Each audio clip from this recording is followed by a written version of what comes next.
Nå skal vi få høre om Kvam, Norwegian Seed Savers, og det ingen ringere enn Stephen Barstow som skal fortelle oss om den utviklingen. Og Stephen Barstow, han plantearven-prisvinner, og har skrevet en bok om Around the World in 80 Plants. Var det ikke 80? Ja. Det var det. Ja, for du har også en Guinness-rekord, tror jeg, på var det 470 planter i en salatbolle? 537. Ja. Okay. Ingen høyere? Nei, jeg tror ikke det. Ta godt imot den.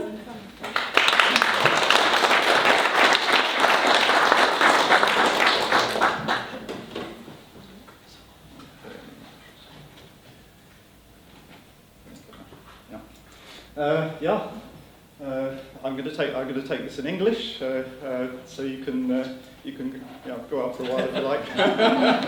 as I originate from England, so I grew up in England, and I'm going to tell you something about the Norwegian Seed Saver organisation. As I say, my name is Stephen Barstow, but I'm probably better known as the Extreme Salad Man, or the Extreme Onion Man, or SOOF, which my daughter lovingly calls me, the smelly old onion fancier. Today I have an office at the Botanical Garden at Ringve in Trondheim, where I look after a national collection of alliums. So, yeah, I have a lot of odours around me all the time. Kvam, the plant we see in front of us here is the origin of the name Kvam. This is our most important wild edible plant through the ages in Norway.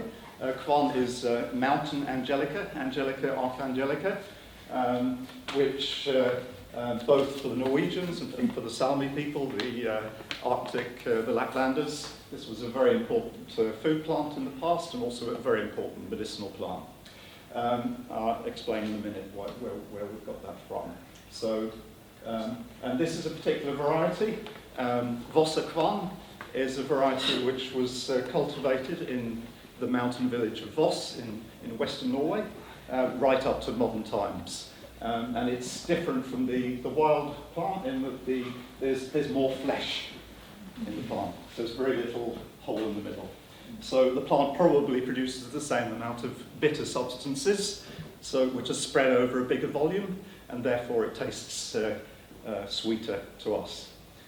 So this is a project we're having in Kvam, actually maintaining and breeding to even better varieties in the future, hopefully.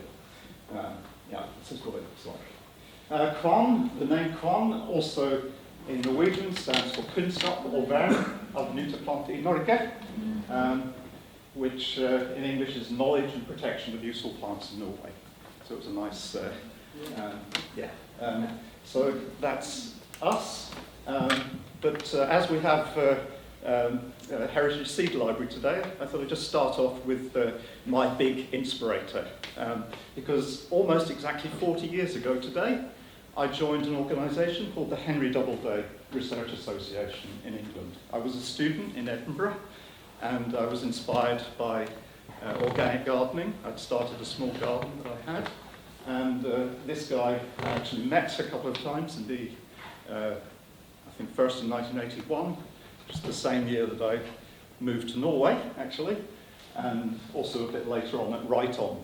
So I was at Bocking, and he was a big inspiration. And interestingly, the first newsletter that I got, which I've kept right up to today, from 1980, spring 1980, the first one came. Interestingly, one of the first articles I read was about the world's vanishing vegetables. Okay, 40 years ago, we're talking about this. And it's interesting, this will be out on the website afterwards, so I won't read it, but it's well worth a read to get a historical perspective on where we are today. But I should just mention that Lawrence Hills was worried about the erosion of diversity in food, in particular with some of the new countries coming into the EU, which included Greece, who are represented this afternoon, that he was worried about the fact that 50%, he says, of the varieties were soon going to disappear. And he proposed that we set up a network of vegetable sanctuaries across Europe to safeguard the seed. Really ahead of his time, you know. 40 years later, our organisation Kvam are working towards the same thing in Norway, setting up a network of vegetable sanctuaries, which we call grønnsaksreservater in Norwegian, across Norway, to both demonstrate the diversity of food plants that we can actually grow in Norway, and also to safeguard the old varieties. Anyway, that was a bit there. Just very quickly, something about Kvam. We were actually, unlike most seed saver organisations in the world, we were actually established by the Norwegian Genetic Resource Centre and sorry, I like to wander around a bit. Yeah. The Norwegian Genetic Resource Centre and the National Gardening Club, Hageselskapet. There was an attempt to start up a grassroots organisation before that, which I was also involved in, through a magazine called Sjølbergeren, a self-sufficiency magazine, back in about 2003, 2004. But it never really took off. So I was asked, actually, in 2005, 2006, if I would be interested in leading the vegetable part of this new organisation. It was actually a series of plant clubs, planteklubbene, we called them, and I led the club for vegetables, potatoes, and herbs. But as a membership organisation, we're really quite recent, 2017, April 2017, we really started off. And we work, as I mentioned, both to conserve old varieties, Norwegian seed and vegetatively propagated vegetables, herbs, fruits, berries, but also ornamental plants. We work also towards looking at new varieties and new species of food plant that we can grow in Norway. We publish a yearbook in February every year, and an autumn catalogue, which has just come out, primarily for perennial vegetables that need to be, the seed needs to be stratified over the winter or cold treated in order to germinate. Last year's yearbook had about 700 different vegetable herb varieties, and about 250 of them were actually Norwegian heirlooms. And we arrange seed saving and other courses across the country, courses such as grafting of fruit trees, forest gardening courses, various things like this. And as I mentioned, we're working at establishing a network of vegetable sanctuaries across Norway, which I'll come back to. There's no doubt that potato is the most popular vegetable in Norway, and we have a big collection of some 120 varieties, and we administer a project distributing virus cleaned mini tubers to members and the public across Norway. Every year we have 10 new varieties selected and cleaned, available of a total of 120 varieties. But it's not only old varieties, there's some new varieties which are particularly resistant, for example, against blight. Another big inspirator, going even further back in time, is Frederick Schubler, who was the leader at the Botanical Garden here in Oslo in the 19th century. And for me, he was one of the most important innovators within food in Norway. He travelled widely and brought back some plants that we think today are really modern, plants like ocker and uluco, which come from the Andes. He was testing out in Oslo in the 1870s, you know. And he had a network of gardens across Norway. He contacted the the priests, and he utilised the rectory gardens across the country to test out new plants, and to test them in different climates, of course. So he had this big network, which he developed, and really did there's much more to tell. We're actually organising a seminar about Schubler in Oslo a little bit later this autumn. Liv Borgen from the Botanical Garden is going to talk about Frederick Schubler, and it's a really interesting story. So we're very inspired by him. So this network of vegetable sanctuaries that I talked about will probably be called Schubler's Network, inspired by this guy. And we're looking at utilising the rectory gardens, the Prestegård, throughout Norway, which are becoming available now. Okay.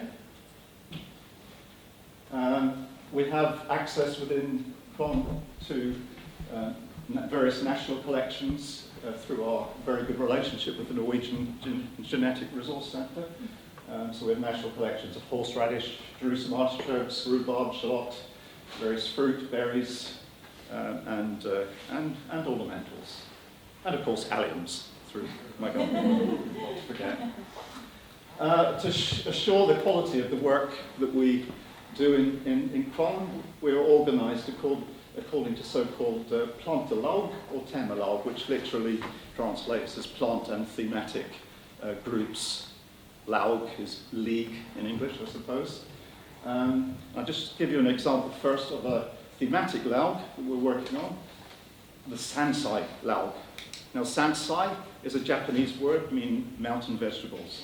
If you visit Japan in the springtime, you'll find in the supermarkets a big selection of maybe 15, 20 plants which were previously wild harvested, foraged from nature.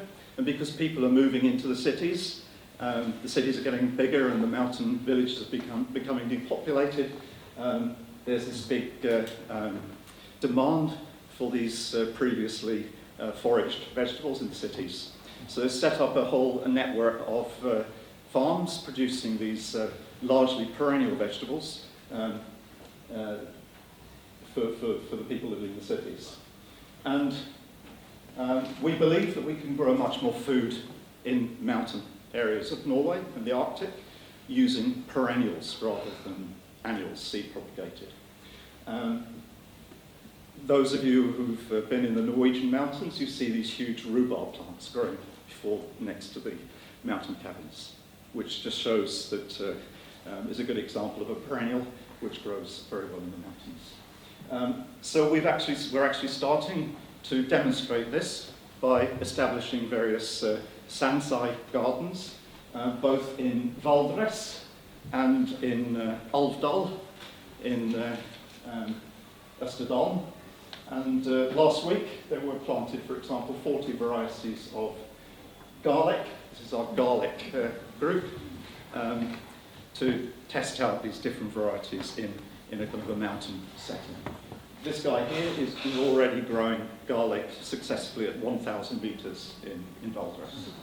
So there are many possibilities. A few minutes? Finishing, okay. Allium, we've already talked about, so I don't need to say too much about that. We also have a project, what we're calling renatriating Scandinavian varieties which wandered out to the US. I visited Seed Savers Exchange just a month ago, and so we have this project. We're trying to resurrect a project which was started up some years ago to try and bring back some of these old Scandinavian vegetables to Norway. So basically what we're doing is looking backwards towards increased future food security in a rapidly changing world. Thank you. Please support us. Kvam.no is our website.